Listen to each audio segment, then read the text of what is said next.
From saying he will do it 10 times more to doing nothing at all. Vinicius Jr. And it's high. Look out the window.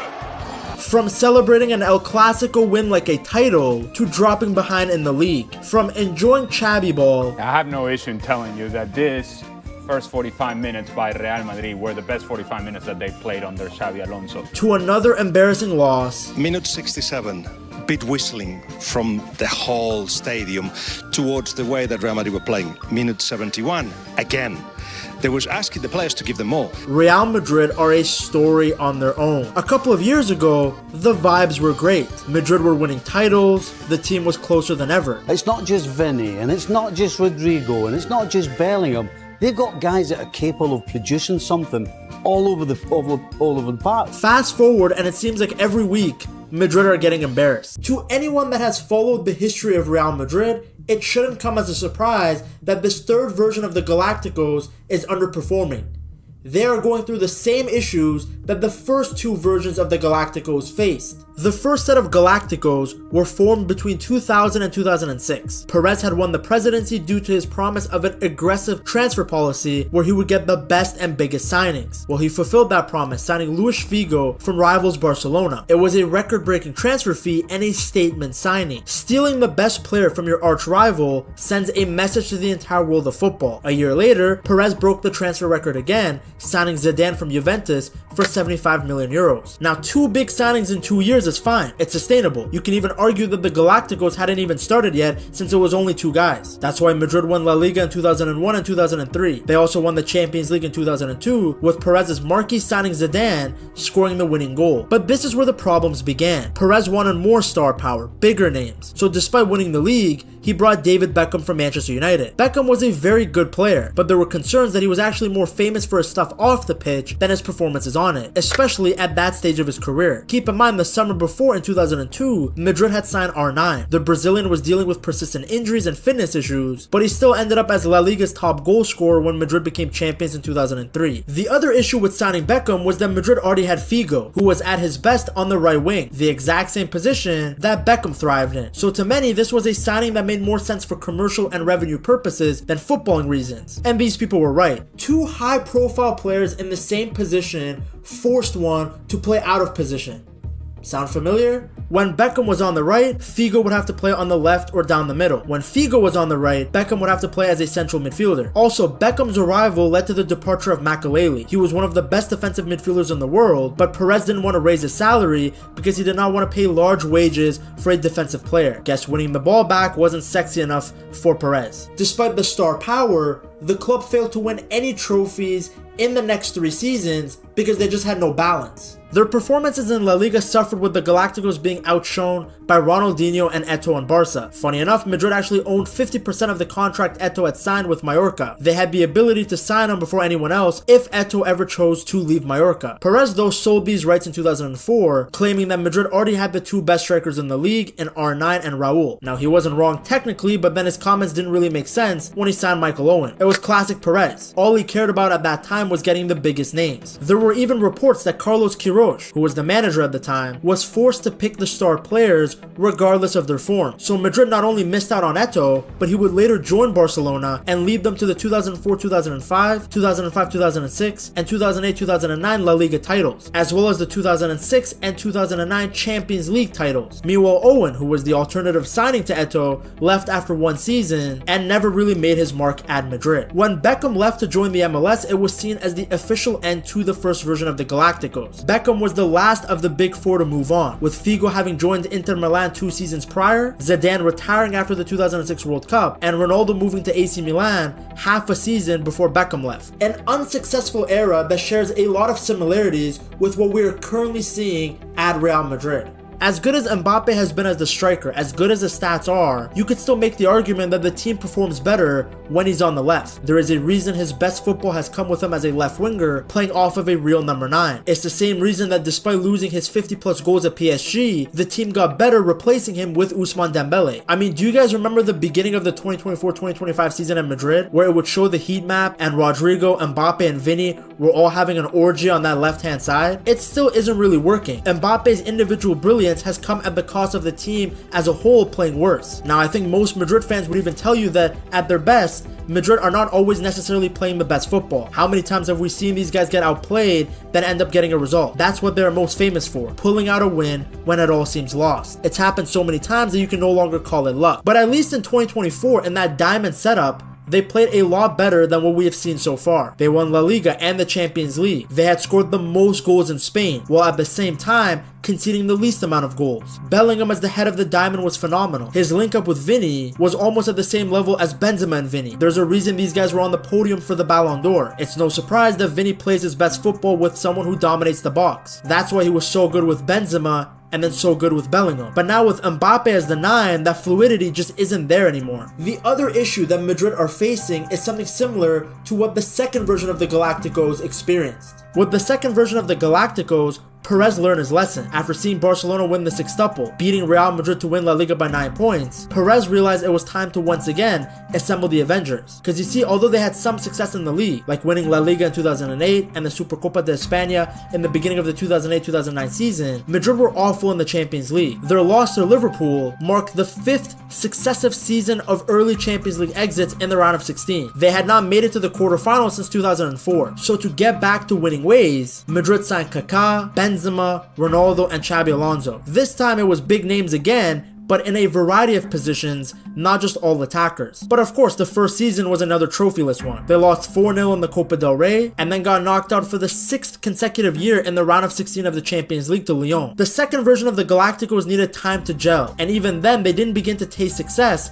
until the arrival of Mourinho. On top of the managerial change, it was also the signing of Modric in 2012, Bale in 2013, and Kroos in 2014 that led to Madrid actually dominating Europe. They won Champions League after Champions League from 2004 to 2018. Kroos and Modric, along with Casemiro, were essential to those teams. They added balance and control in the midfield. Of course, Ronaldo's goals and Bale's big moments were key as well, but Ronaldo was scoring before their arrival and Madrid were still losing, kind of like what we're seeing with Mbappe now. Then after Ronaldo left, Madrid continued to win with Modric and Kroos, proving just how important those guys were to a winning culture. That's the problem the current version of the Galacticos are facing. There is nobody to replace Toni Kroos or Luka Modric. Now, of course, a player of that quality can never truly be replicated, but they have to at least find someone with his profile. Valverde, Camavinga, Bellingham, these guys cannot control the tempo of a game. They cannot break the lines with their passing. They don't offer control in the middle of the park. What's funny is that this version of the Galacticos was supposed to be the scariest of them all. After all, you have to remember that Ronaldo and all those other stars joined a Madrid team that was in a rebuild in 2009. They had done well in the league, but they had no success in Europe. Then the first version of the Galacticos, you could argue, were players that were all closer to the back end of their careers than their primes. Like Beckham wasn't the same guy we saw at United, R9 was on the way down. Mbappe, on the other hand, joined a young Madrid team, a core made up of players young enough to keep getting better, but good enough that they were winning now. They had just won the Champions League and La Liga. This wasn't a rebuild project like 2009 or an older core like 2003. Yet so far, it's been incredibly underwhelming. Done nothing, has he?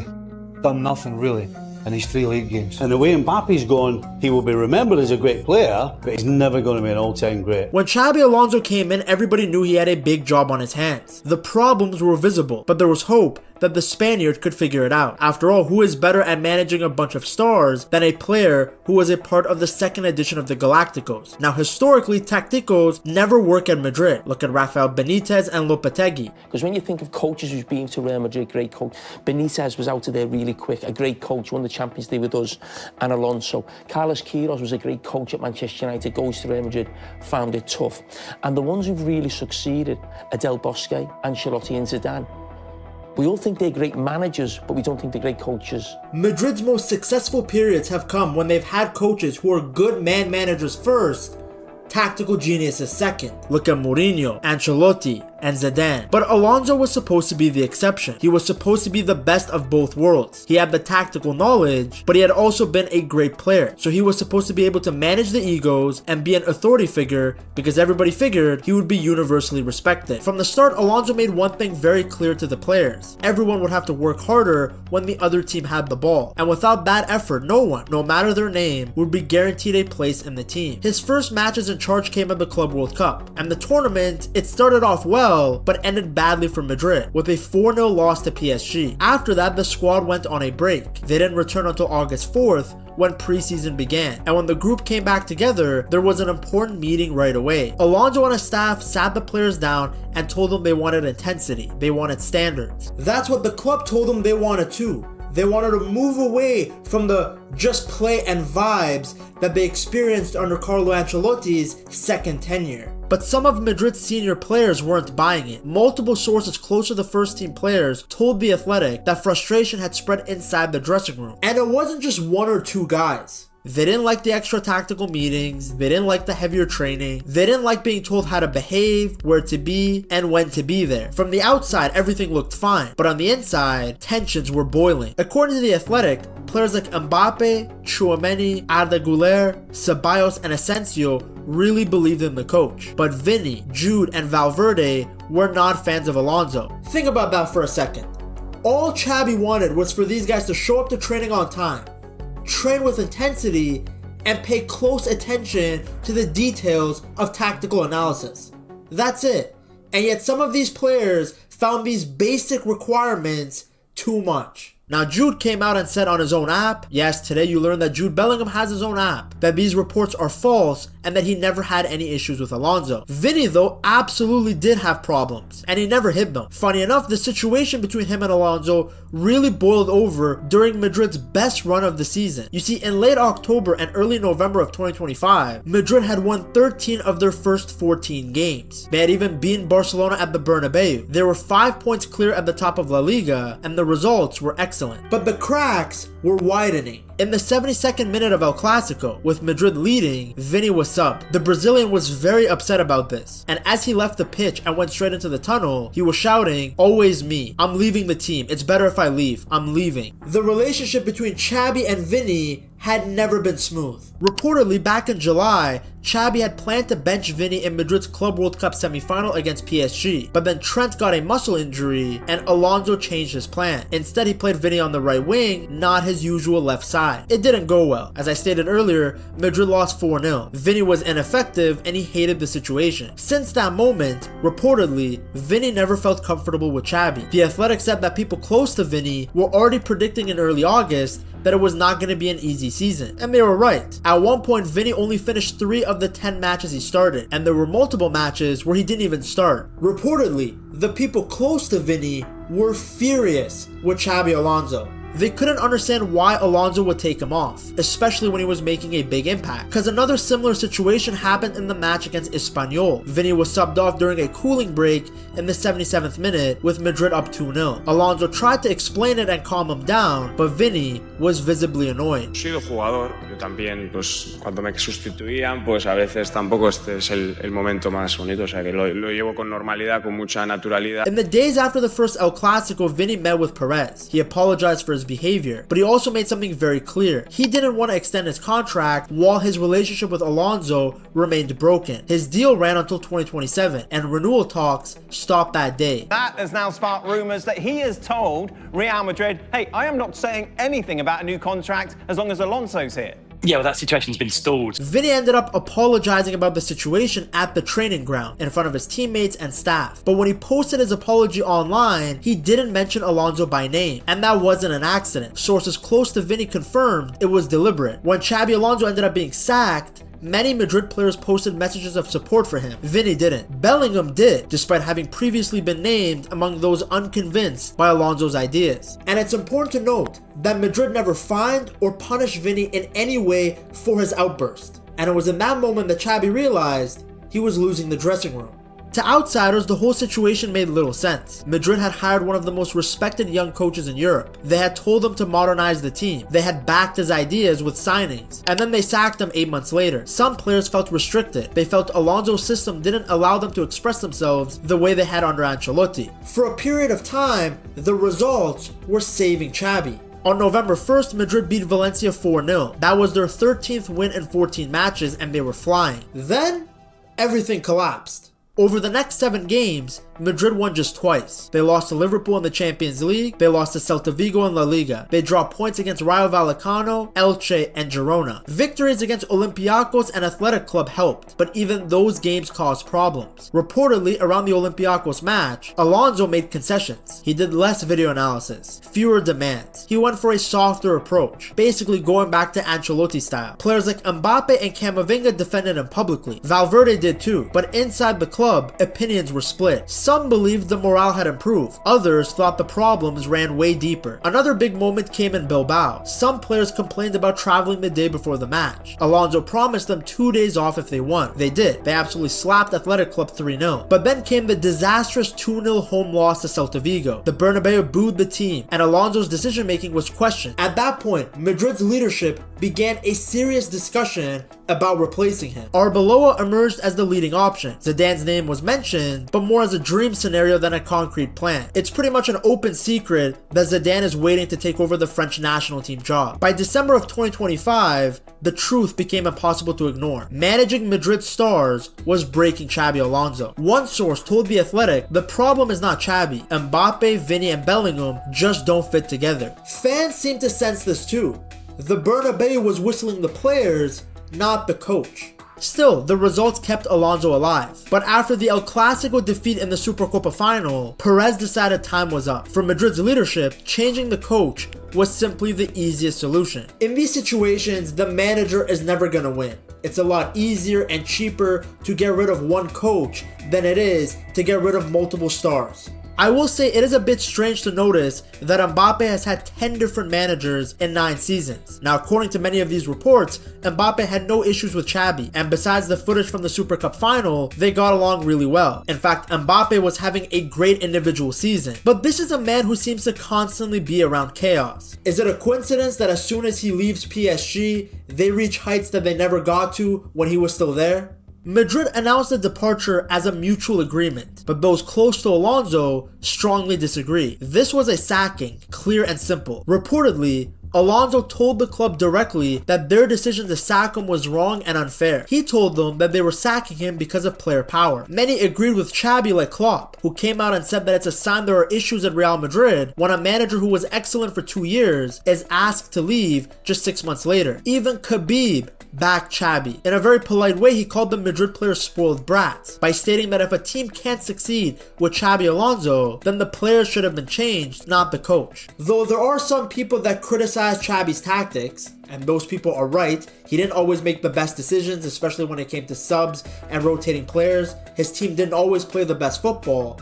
But at the end of the day, I think most people agree that Xabi Alonso came out as the winner in this sacking. This is a guy who almost won a treble with Leverkusen of all teams, and almost did it without losing a single game. His systems work when the players buy in, but I guess it shouldn't really come as a surprise. His ideas and what the club actually wanted never really matched. Alonso was about structure, discipline, and building a foundation, while the club stuck to short-term thinking and star power. He was basically given an impossible mission: to change the culture at a place where people don't want to see change. He was never given the environment he needed to make his project work. He'll probably go somewhere that backs him properly and do well. And this will be another case of Madrid losing someone they didn't fully value. When you saw him on the sidelines, he agonized over each and every play. When Madrid scored, he would celebrate like he had won a trophy. And when they conceded, he looked like he wanted to melt into the ground. It was all written on his face and emotions. He was passionate and really wanted this to work. But the players clearly didn't. And it's a shame, because it seems like Real Madrid need a babysitter, not a manager.